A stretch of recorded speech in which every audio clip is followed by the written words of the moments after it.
अस्सलाम वालेकुम गाइस, कैसे हैं आप सब? आई होप आप सब ठीक होंगे। अल्हम्दुलिल्लाह मैं भी बिल्कुल ठीक हूँ। Welcome back to my channel Rani's American dreams and welcome back to another very beautiful day another vlog.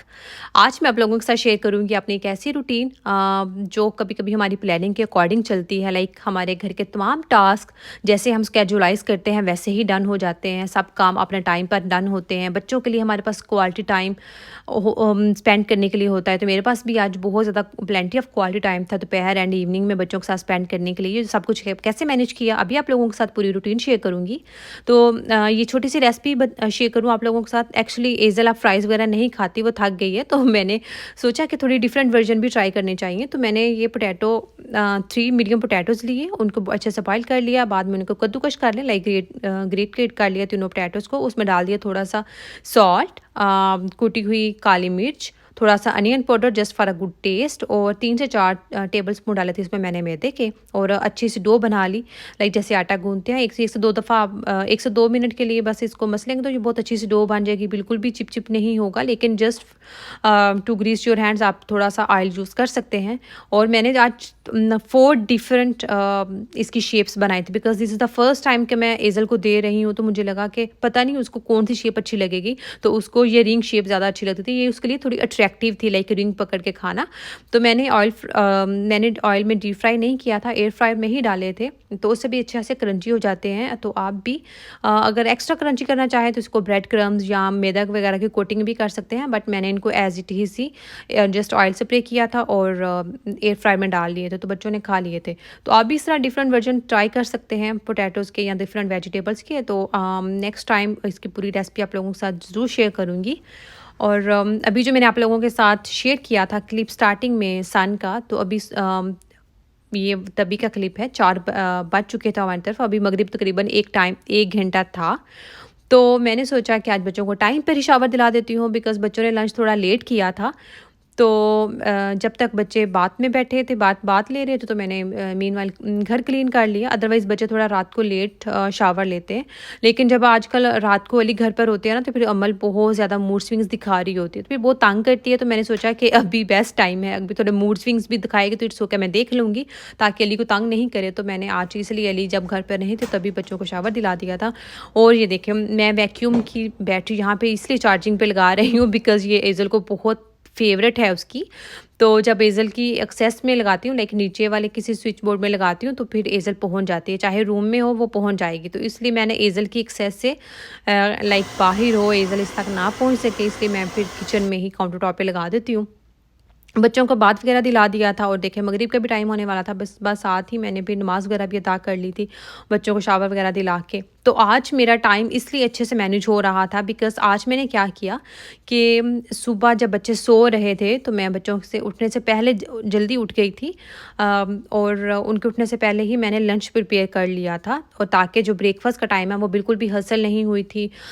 मेरे लिए भी वो बहुत ईज़ी गोइंग टाइम रहा पूरा दिन। बच्चों के लिए भी बच्चों के उठने से पहले ही मैंने घर के जो छोटे-छोटे काम होते हैं ना, लाइक सुबह समेटने वाले, वो कर लिए, कुकिंग डन कर ली थी। दाल चावल ही बनाए थे सिंपल लंच में, तो मैंने बच्चों को उठने से पहले ही लंच प्रिपेयर कर लिया था। तो फिर ब्रेकफास्ट से लेकर ये 4 बजे तक पूरे जो 4-5 घंटे थे ना, ये पूरे बच्चों के नाम थे, जिसमें बच्चों का ब्रेकफास्ट था और फिर बच्चों के साथ खेलना था। लिविंग एरिया में भी सारा दिन मैंने स्पेंड किया बच्चों के साथ। तो इसलिए आज फिर बच्चों ने मुझे ज़्यादा तंग भी नहीं किया। अदरवाइज़ जब आप बहुत ज़्यादा बिज़ी रहते हो ना, तो फिर बच्चे बहुत ज़्यादा क्रैंकी हो जाते हैं, मूड स्विंग्स दिखाते हैं अपने। तो आज बहुत दिन जो है वो अच्छा रहा था। तो अभी आपने देखा कि अभी मैंने स्टोव वगैरह भी आज जल्दी क्लीन कर लिया था। अभी तकरीबन 7 बजे थे। अभी मगरिब की नमाज़ वगैरह अदा करके बच्चों के साथ टाइम थोड़ा स्पेंड किया, तो अभी बहुत जल्दी। अदरवाइज़ मुझे किचन क्लीनिंग मोस्टली बहुत लेट हो जाता है, लाइक 10-11 बजे मैं किचन क्लीनिंग कर रही होती हूँ। लेकिन आज क्योंकि पूरा दिन इतना स्मूथ था, बच्चे भी फ्रेश थे, शावर लिया था उन्होंने, आज मी टाइम भी मेरे साथ एंजॉय किया था, प्ले टाइम भी काफ़ी ज़्यादा हमने एंजॉय किया था पूरा दिन। तो बच्चे काफ़ी फ्रेश थे, तो इसलिए मैं अभी अपने काम जो थे, मैंने सोचा कि आज किचन क्लीनिंग मैं जो है वो जल्दी कर लेती हूँ। अदरवाइज़ क्या होता है कि जब अली डिनर कर लेते हैं, तो आफ्टर डिनर बच्चे और अली जब वो अपना टाइम स्पेंड कर रहे होते हैं तीनों, तब मैं किचन में आती हूँ और फिर स्टोव एंड बर्तन वगैरह तभी ही क्लीन करती हूँ। लेकिन आज देखें अली अभी घर पे नहीं थे और 6:45 हुए थे, तो मैंने उससे पहले ही किचन क्लीन कर लिया था। बिकॉज़ जब आपकी कुकिंग करते हैं आप, तो जो बड़े पार्ट होते हैं ना, लाइक सालन वाले, चावल वगैरह वाले, तो वो जब पड़े होते हैं किचन में, तो वो आपको ना एक स्ट्रेस होता रहता है, कभी किचन क्लीन करना है, ये वो। तो बर्तन धोना एक ना अच्छा खासा टास्क होता है, स्पेशल जब आपने स्टोव भी क्लीन करना है, सब कुछ। तो वो जब एकदम आपका किचन क्लीन हो जाता है ना, तो आपको लगता है कि जैसे आपके जो नाइट रूटीन के जितने भी काम थे ना, वो डन हो चुके हैं। ये सबसे ज़्यादा टाइम टेकिंग काम होता है, बिकॉज़ वैक्यूम वगैरह और लिविंग एरिया तो 15-20 मिनट में मैं डन कर लेती हूँ, बट किचन को क्लीनिंग को 1 घंटा लगता है रात को सोने से पहले। तो मैंने किचन क्लीन कर लिया था, और जब किचन क्लीन हो ना, तो फिर आपको वहाँ पे खाना बनाने का भी दिल करता है। तो बच्चों को मैं डिनर थोड़ा-सा लेट करवाती हूँ, बिकॉज़ बच्चे लंच भी थोड़ा लेट करते हैं, सुबह लेट उठते हैं, तो मैं उनको तो डिनर थोड़ा-सा लेट करवाती हूँ, ताकि वो फिर उनको थोड़ी-सी नींद भी आ जाए। अदरवाइज़ वो अगर कभी किसी दिन जल्दी डिनर कर लें, तो फिर अमल रात को उठ जाती है, फिर बहुत तंग करती है। तो इसलिए अभी 6:45 बजे फिर मैंने जब किचन वगैरह क्लीन कर लिया था, फिर अमल एंड हेज़ल के लिए मैंने एक पराठा भी बना लिया था, साथ में उनके लिए दूसरी आइटम्स भी थी 1-2। तो मैंने सोचा कि वो कुछ खा लेंगे, अदरवाइज़ चावल नहीं खाते। हालाँकि आज दाल चावल थे, लेकिन अमल और हेज़ल दोनों को ही चावल नहीं पसंद, तो पराठा फिर भी थोड़ा बहुत वो खा लेती हैं। तो आपने देखा कि हेज़ल तो सो गई थी डिनर करके लेकिन जब अमल देखती है ना, मुझे बहुत मज़ा आता है कि जब अमल देखती है ना कि लाइक अब हेज़ल सो रही है और मैं और मामा बस जाग रहे हैं, वो नोटिस करती है, तो वो फिर मेरे पास आ जाती है और मुझे डिमांड ही करती रहती है कि मुझे ये गेम खेलनी है। एक गेम खेल लेगी, फिर बोलेगी कि उसे दूसरी गेम खेलनी है। तो पहले वो मेरा आपने देखा कि ब्लॉक्स वाला बैग उठा के मेरे पीछे-पीछे घूम रही थी जब मैं खाना खा रही थी। तो वो मेरे नहीं अभी सोची मैं खाना खाऊँगी, मैं भी किचन में थी, तो मेरे पीछे-पीछे घूम रही थी कि उसे ब्लॉक्स खेलने हैं। जब ब्लॉक्स खेल लिए, फिर वो बबल्स ले आई कबर्ड में से निकाल के खुद ही माशाल्लाह, फिर वो बबल्स खिलाए उसको। और अभी वो देखो खुद ही ये गेम उसने फर्स्ट टाइम खेली है मेरे साथ पिकाबू, तो मैं भी बहुत एंजॉय कर रही थी, बिकॉज़ इससे पहले वो ऐसे नहीं खेलती। मैं बहुत ज़्यादा कोशिश भी करती थी ना, तो ये पिकाबू नहीं खेलती थी। अभी देखें खुद ही मेरा दुपट्टा पकड़ के तो वो पिकाबू खेल रही है, और ये गेम भी मैंने बहुत एंजॉय की, कि छोटे-छोटे से पल होते हैं। स्पेशली मैं अमल के साथ बहुत एंजॉय करती हूँ। हेज़ल तो माशाल्लाह वैसे ही सारा दिन खेलती रहती है, लेकिन अमल कभी-कभी जब मूड में आती है ना, तो फिर ऐसे गेम्स खेलती है। तो फिर मैं जब अमल मूड में आती है ना, तो फिर जितने भी मुझे ज़रूरी काम हो वो मैं छोड़ देती हूँ अमल के लिए। और मुझे होता है कि अब भी अमल अटेंशन मुझसे डिमांड कर रही है अटेंशन की, तो फिर मैं उसको देती हूँ अटेंशन। तो ये देखें वो काफ़ी, हालाँकि मैं ज़्यादा शूट नहीं किया, फिर मैंने कितना लंबा शूट कर दी, लेकिन माशाल्लाह वो खेलती रही।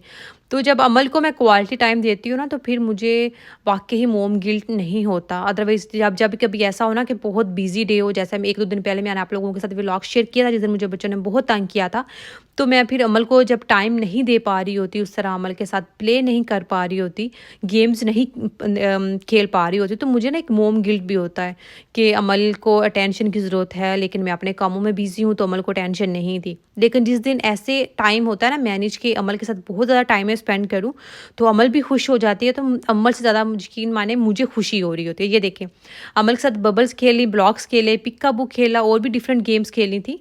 तो उसके बाद मैं चली गई, मैंने सोचा कि मैं ना थोड़ा खाना खा लेती हूँ। मैंने चावल ही खा लिए, तो थोड़े से दाल चावल जो लेफ़्ट ओवर थे दोपहर वाले, और उसके बाद अभी मैं चाय पी रही थी, तो अमल आ गई मेरे पास। उधर खड़ी थी, कब से मुझे ना डिमांड कर रही थी, मुझे जेस्चर्स शो कर रही थी अपने कि उसे ये स्ट्रॉलर में बैठना था। आपने देखा कि वो स्ट्रॉलर के पास जाके बैठी थी, तो जब हेज़ल के कानों में आवाज़ पड़ी कि मैं और अमल तो खेल रहे हैं, तो हेज़ल भी उठ गई थी और बहुत ज़िद कर रही थी। ये आदत ना अली ने ढाली है कि जैसे ही हेज़ल उठती थी ना, तो वो रोती थी, और अली फ़ौरन उसको शोल्डर से लगा लेते थे। तो अब वो मेरे मेरे से भी वही डिमांड करती है कि उसको भी मेरे शोल्डर से लगना है। तो फिर है ऐसे ही मैनेज होता है, और फिर मैंने दोनों को, हालाँकि ये टफ़ होता है, मेरे लिटरली मसल्स में खिंचाव हो जाता है ऐसे हेज़ल को एक शोल्डर पे लगा के और फिर स्ट्रॉलर चलाना लेकिन माँ हूँ ना, तो फिर माँ कहते हैं ना, माँ खुद को भूल जाती है बच्चों की खातिर। तो ये तकरीबन आधा घंटा जो है ना, वो अमल बैठी रही थी स्ट्रॉलर में, नहीं उतर रही थी। अभी मैं थक गई थी, लिटरली मैं वाक़ई बहुत थक गई थी, और अब इन दोनों की फ़ाइट हो रही है। इतना खेला है इनके साथ, लेकिन फिर भी ये देखें फ़ाइट हो रही है। हेज़ल कह रही है कि उसको स्ट्रॉलर से क्योंकि ये स्ट्रॉलर हेज़ल समझती है कि ये हेज़ल का स्ट्रॉलर है, लेकिन अमल को भी मज़ा आता है इसमें। तो मैं अभी आप लोग सोच रहे होंगे कि बच्चे खुद फ़ाइट कर रहे हैं तो मैं उनको मना क्यों नहीं कर रही। एक्चुअली पहले अमल बिल्कुल भी रेज़िस्ट नहीं करती थी। तो एज़ल उसकी पिटाई भी कर देती थी, लेकिन अमल ना आगे से कुछ भी नहीं कहती थी, पिटाई इवन उसे मार खा लेती थी। लेकिन अब जब अमल ऐसे रेज़िस्ट कर रही होती है, आगे से उसके एक्शन का रिएक्शन शो करती है ना, तो मुझे दिली खुशी होती है कि एटलीस्ट उसको पता चल रहा है कि ऐसे मूड स्विंग्स दिखाते हैं, ऐसे अपना हक माँगते हैं, ऐसे उसको मना करते हैं। तो इसलिए 1 से 2 मिनट मैं फिर छोड़ देती हूँ, कोई नीड्स ओके, तो अमल को एटलीस्ट पता हो। तो फिर इसलिए मैं उनको छोड़ देती हूँ, 1-2 मिनट के लिए देखती रहती हूँ कि अमल थोड़ी-सी उसको रिएक्शन दे। तो एनी हो यहाँ पर उनकी अभी फ़ाइट चल रही थी, तो दरवाज़ा खुला और ये देखिए अली उनके लिए टॉयज़ लेकर आए थे। और अब देखिए, अब एज़ल को ये वाला चाहिए, अब ये एज़ल का फ़ेवरेट हो गया, अब ये एज़ल इसी के साथ खेलती रहती है। हाँ, अम्मल मुझे डिमांड कर रही थी कि मैं फिट इन करूँ, लेकिन एज़ल माशाल्लाह खुद ही कर रही थी। और बस इसी तरह सारा दिन मैनेज हो गया। जिस दिन आपका टाइम बहुत अच्छे से मैनेज होता है ना, आप तो फ्रेश होते ही हो, लेकिन बच्चे आपसे भी ज़्यादा फ्रेश होते हैं। बच्चे भी बहुत ज़्यादा हैप्पी होते हैं कि उनको मोम का टाइम मिला है अच्छे से, और मोम भी खुश रहती हैं। तो हम मोम्स वैसे ट्राई तो करते हैं कि हमारा सारा दिन हर दिन ऐसे ही गुज़रे, लेकिन नहीं हो पाता। कभी बच्चों के मूड स्विंग्स ऐसे होते हैं कि बच्चे आपको समझ ही नहीं आने देते कि लाइक काट क्या रहे हैं बच्चे, और आपका दिन कैसे गुजर जाता है आपको वाक़ई नहीं पता चलता। कभी-कभी तो रात को 1-2 बज जाते हैं और मुझे आइडिया ही नहीं होता कि इतने काम कहाँ से निकल आए। लेकिन कभी-कभी ऐसे बहुत स्मूथ दिन गुज़र जाता है। तो बस ऐसे ही चलते रहती है रूटीन। तो आई रियली होप सो आप लोगों को आज का व्लॉग अच्छा लगा होगा। अगर व्लॉग अच्छा लगा है तो प्लीज़ मेरे चैनल को ज़रूर सब्सक्राइब कीजिएगा, मेरी वीडियो को लाइक एंड शेयर कीजिएगा, और मुझे और मेरी फैमिली को हमेशा अपनी दुआ में याद रखिएगा। आई नो आप लोग बहुत ज़्यादा दुआएँ करते हैं, मुझे कमेंट्स भी करते हैं, तो प्लीज़ ज़रूर दुआ कीजिएगा मेरी और मेरी फैमिली के लिए। अल्लाह पाक हमें नज़र बद से बचाए और हमें हमें हमेशा ऐसे ही खुश रखे। आप लोग भी खुश रहें, आबाद रहें अपने घरों में, सेहत तंदुरुस्ती के साथ। अल्लाह ताला आपको लंबी ज़िंदगी दे। आमीन सुम्मा आमीन। मिलते हैं नेक्स्ट व्लॉग में, तब तक अल्लाह हाफ़िज़।